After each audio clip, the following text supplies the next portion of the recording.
Fala, estudantes, tudo bem com vocês? Estamos aqui com mais uma aula da unidade 2 do curso Técnico em Biblioteconomia. Meu nome é Marcela Cavalcante e a disciplina é Acessibilidade e Inclusão em Unidades de Informação. Então vamos lá. Só para dar uma entrada, na aula anterior vocês entenderam um pouco da questão de acessibilidade, né? Inclusão e sobre capacitismo. E nós trouxemos o professor Antônio Cardoso, da UFPE. E para a aula de hoje a gente vai falar um pouquinho sobre os direitos das pessoas com deficiência, né? Então, vamos embora. Quando foi que tudo começou, né? Um pouco da história da inclusão dos direitos das pessoas com deficiência. A história já começa lá no Egito Antigo, né? Quando as pessoas tiveram evidências arqueológicas. Mas a sociedade naquela época ela já trabalhava um pouco essa questão da inclusão, né, e acolhia essas pessoas. E já na Grécia Antiga, isso foi o inverso, né? As pessoas da Grécia elas acreditavam muito na questão da perfeição física, né? Então, não era passível de imperfeição as pessoas. Então, por isso que os gregos eles meio que excluíam, né? Tentavam ali afastar essas pessoas da sociedade. E com isso a gente passou para Roma Antiga, que também não foi muito diferente, né? Eles tinham a questão de intolerância, né, a essas pessoas com deficiência, eles não incluíam elas na sociedade e muitas vezes eles eram passíveis do sacrifício do bebê quando ele vinha com uma formação física. E aqui a gente fala um pouquinho de como eram vistas as pessoas com deficiência, né? Naquela época em que o cristianismo era mais forte, as pessoas com deficiência, eles acreditavam, eles viam isso como uma oportunidade, na verdade, porque eles achavam que era uma forma de se pagar, né, a existência deles aqui na Terra, podendo cuidar, né, doar alimentos, né, trazer essas pessoas para perto, para a igreja, né? Mas já na Segunda Guerra Mundial não foi visto dessa forma, né? Eles eram vistos mais como pessoas com deficiência por conta do resultado que teve a Segunda Guerra Mundial, onde várias pessoas sofreram vários acidentes e passaram a ter deficiências permanentes, né? Bom, com a linha do tempo, começando em 1829, Louis Braille, ele foi nascido na França, né? E com isso ele ficou cego aos 3 anos de idade. E como naquela época não existia essa acessibilidade, né? Não existia essa inclusão, esse trabalho, ele resolveu então criar o alfabeto Braille. Por isso que se deu esse nome, né? Tanto ao teclado como ao alfabeto, né, que é um sistema utilizadíssimo até hoje. Passando disso, uma outra curiosidade, né, é a Declaração dos Direitos Humanos, né, que foi elaborada, né, surgiu em 1948, onde a ONU dizia que todos os homens nascem livres e iguais em dignidade e direitos, né? E então, em 1975, a Declaração dos Direitos das Pessoas Portadoras de Deficiência, como era chamado na época. Passando disso, em 1991, a Organização Internacional do Trabalho elaborou a Convenção número 159, certo? Estabelecendo normas para a inclusão de pessoas com deficiência no ambiente de trabalho. Em 2015, o Estatuto da Pessoa com Deficiência, também conhecido como a Lei Brasileira da Inclusão, é elaborada no Brasil, prevendo, né, o respeito aos direitos fundamentais das pessoas com deficiência no país.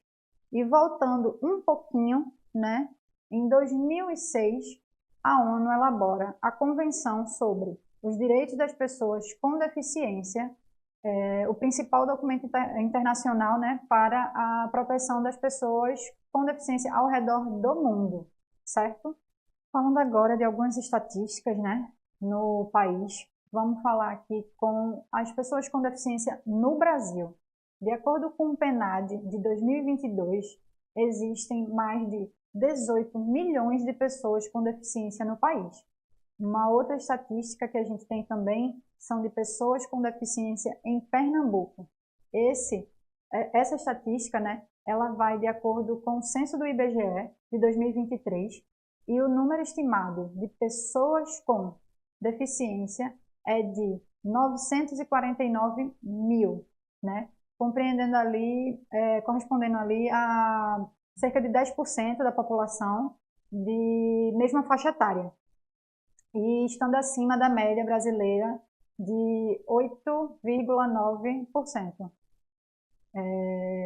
E aí, partindo para a capital, né, daqui de Pernambuco, estima-se que Recife tem o maior índice de pessoas com deficiência, né, contando com aproximadamente 11%, né, e que é o equivalente a 182 mil pessoas com deficiência. Então, assim, esse número ele é significativo, certo? Para vocês terem em mente, né, do que é preciso fazer, como nós, profissionais da informação, precisamos agir, certo?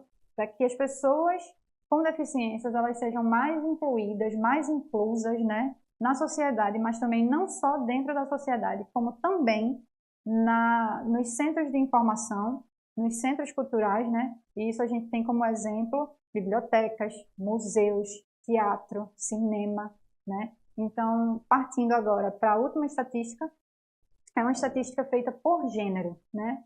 Quando se fala nessa perspectiva de porcentagem, em torno de 11% se encaixa com o sexo feminino e 7,6% são os homens, certo? Isso só em Pernambuco, né? E em Recife o cenário muda um pouco, aonde o número de pessoas do sexo feminino chega quase ali aos 13% e o masculino a 9%. Dando continuidade a essa questão de linha do tempo, a gente agora vai para a linha do tempo brasileira, né? Entender como foi que as leis elas foram sendo encaixadas, né, no decorrer da nossa história. Tudo começa ali com a Constituição Federal, na verdade. Em 1988, deu-se o início da Constituição, onde várias leis ali foram sendo construídas, né? E não diferente das leis para pessoas, né, sem deficiência, porque a gente entende que, de fato, ainda existe essa exclusão, né, mas que mais na frente não foi esquecido, não foi deixado de lado, né. A gente entra em 1989, quando é estabelecida a Lei 7.853, que serve de apoio, né, às pessoas com deficiência. E isso a gente vai caminhando um pouco mais. Em 1991, instaurada a Lei 8.160, né, que ela é o quê? O símbolo para a identificação de pessoas com deficiência auditiva, né? Se vocês pararem para pensar um pouquinho, lá no e-book, certo? No comecinho do e-book, até mesmo na unidade 1, a gente fala de algumas simbologias, alguns termos, né, sobre a identificação das pessoas com deficiência, não só a auditiva, como também a física, né, a visual, e por aí vai, certo? Dando continuidade, em 1996, a Lei das Diretrizes e Bases da Educação Nacional, certo? E vamos dando uma carreirinha aqui. E a lei número 9.610, ela foi instaurada em 1998, onde ela foi autorizada, né, ela autorizava a reprodução de materiais em brailles e outros tipos de materiais.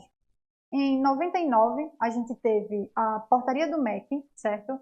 A número 319, que foi o quê? A Comissão Brasileira de Braille, né? Onde teve a Política Nacional para a Integração de Pessoas com Deficiência. E aí, em 2000, tivemos a Lei 10.048, né?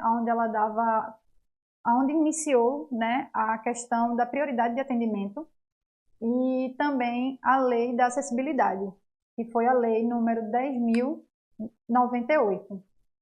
Em 2001, tivemos as diretrizes nacionais para a educação especial na educação básica, certo? E em 2002, a lei número 10.436, aonde foi instaurada a língua brasileira de sinais, a famosa Libras, né? E aí teve a portaria novamente do MEC, a número 2.678, certo? Aonde o Braille, né, para a língua portuguesa, a grafia do Braille para a língua portuguesa, foi feito essa transferência, né? E continuando, em 2004 teve o decreto da acessibilidade, né? 2005 tivemos a lei número 11.126, onde houve o acompanhamento por cão-guia, né? As pessoas têm essa permissão de entrar nos locais com cão-guia, né? E outros decretos e outras leis nesse mesmo ano foram aplicados, mas não diretamente ao porte, né, do cão-guia. 2007 tivemos a Política Nacional na Educação Especial e na preparação, né, na perspectiva, na verdade, da educação inclusiva. Em 2009 tivemos o decreto 6.949, né, que ele promulga ali a Convenção sobre os Direitos das Pessoas com Deficiência, e em 2011 a gente teve a Lei de Acesso à Informação, a LAI, né, como a gente chama, aonde a gente sabe que é um direito, né, de acesso à informação que as pessoas têm.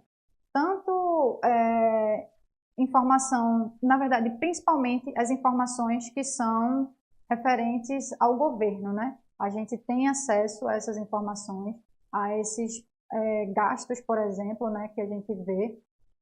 O portal da transparência, ele é uma parte disso, né? E aí, em 2012, né, teve o decreto 7.724, que era a acessibilidade de conteúdo para pessoas com deficiência. Em 2015, instaurou-se a Lei Brasileira de Inclusão, que, na verdade, tudo começou a fazer mais sentido quando essa lei ela foi instaurada, né? Ela faz muito mais sentido o que tem dentro dela para as pessoas com deficiência, abrangendo, né, as pessoas com deficiência no geral, porque antes eram deficiências muito limitadas que ainda conseguiam ter alguma acessibilidade. A gente sabe que também a gente ainda está lutando por isso, né?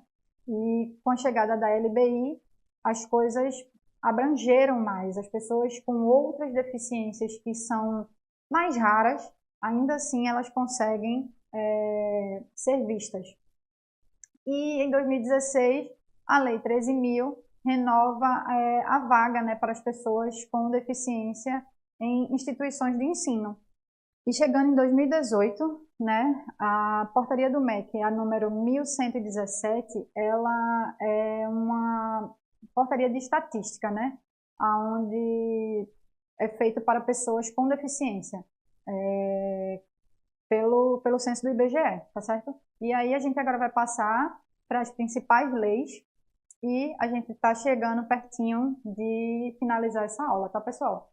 E aí, na tela para vocês, tem as principais leis, onde vocês podem ver com mais profundidade no e-book, tá bom? Então, temos aí, como eu mencionei, né, a Lei Brasileira de Inclusão, e dentro dela tem vários decretos, né, vários parágrafos importantes, e que também abarcam, né, todas essas outras leis principalmente dentro da Constituição Federal, que vocês também podem acompanhar, tá bom?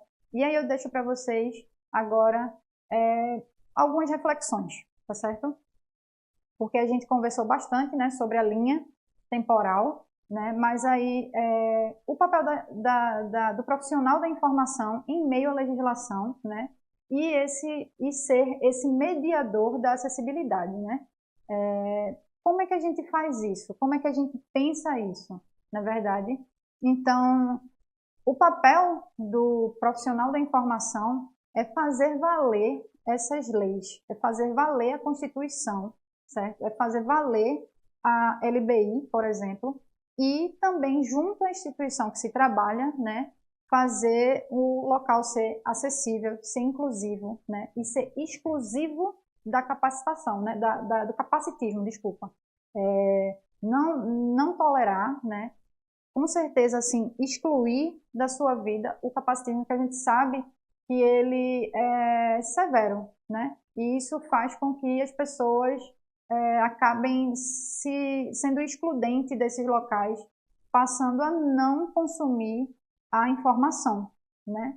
E, para finalizar, deixo aqui com vocês. Bora participar ativamente nos Centros Culturais e Informacionais para uma efetivação da legislação e de uma acessibilidade e inclusão eficaz? Vamos nessa? Deixo com vocês aí essa aula. Espero que vocês tenham gostado. Até a próxima unidade. Tchau, tchau.